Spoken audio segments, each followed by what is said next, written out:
Okay, Almog. Hi, Cynthia. Hi, how are you guys doing? I put this little video together just to give you some visuals so that you can get an idea of what I'm trying to do over here. And you have to understand that I'm talking here about elite swimming. If we look at breaststroke, breaststroke, people are going like this.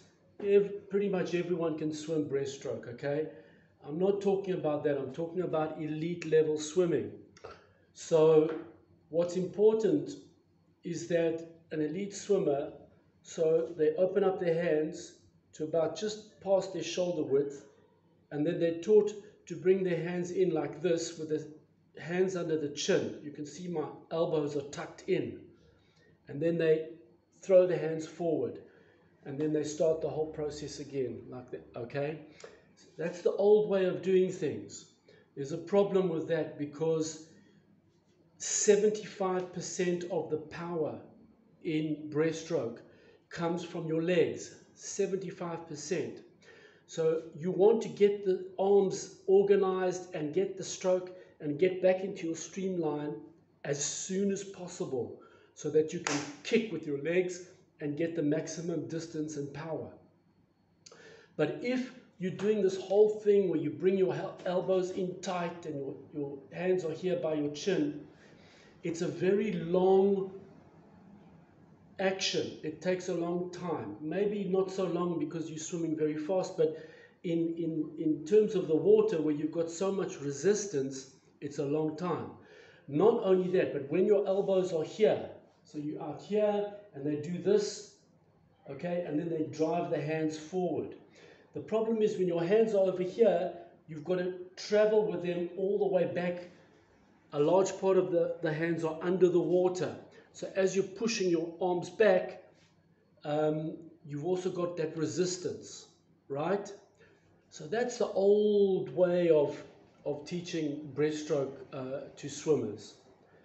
To elite swimmers. Even a lot of elite swimmers are swimming like that. Now, what I want to do is I want to shorten that process. We're just talking about the hands here, the movement of the arms. And I want to shorten it so that, first of all, you're already turning your elbow in opposite your shoulder. So you're not tucking it in. So you're turning it in here and you're getting your hands back as soon as possible. Same over here. If I'm out here, I still start over here, but I want to try and get my hands back as soon as possible. So it's a much shorter action, much shorter. Okay? It's literally bang. So I'm not over-exaggerating. The distance of the action is shorter, so there's less resistance coming back. And just to add one more thing, when swimmers learn to do this, where they tuck their elbows in with the hands under the chin and then go back, many of them, even some of the elite swimmers, the best swimmers, do two movements. So they go from here and it's 1, 2. Usually it's very fast, okay? They usually do it 1, 2. And it looks like it's one movement, but it's actually two movements. And my idea is that you want to come from here and it's one movement. It's just one movement. It's like a circle coming back to itself. Okay? So that's important to understand. You know, it's got a lot to do with resistance in the water. Now, here's the tricky part. When you do the normal classic way with your elbows tucked in here, most of the time you're basically just pulling and then you're throwing the hands back. But when you do it my way, as you're sweeping in, I don't quite know how to say it in Hebrew, but as the hands are starting to come in, okay? And I'll send you an image also to have a look at in terms of the drill, which I did with Gavi.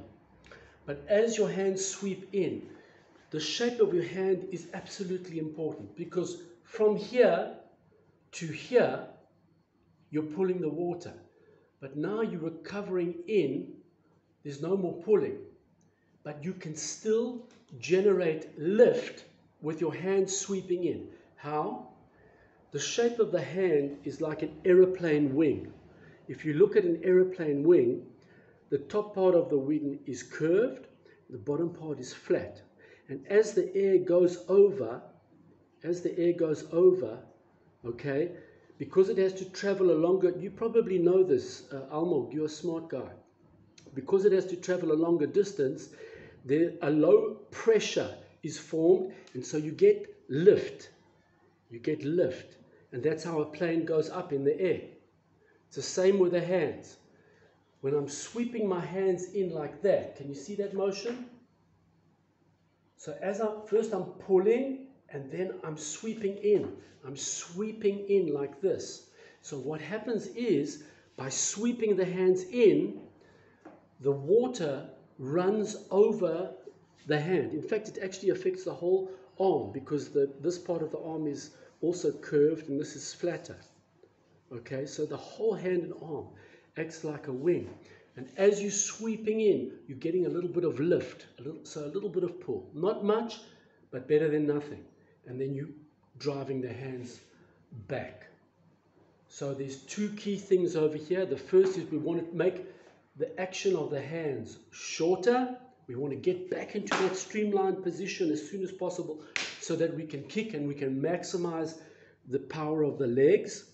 And number two, by doing that, because we're making it a shorter action, we still want to try and utilize the action of the arms sweeping in like this.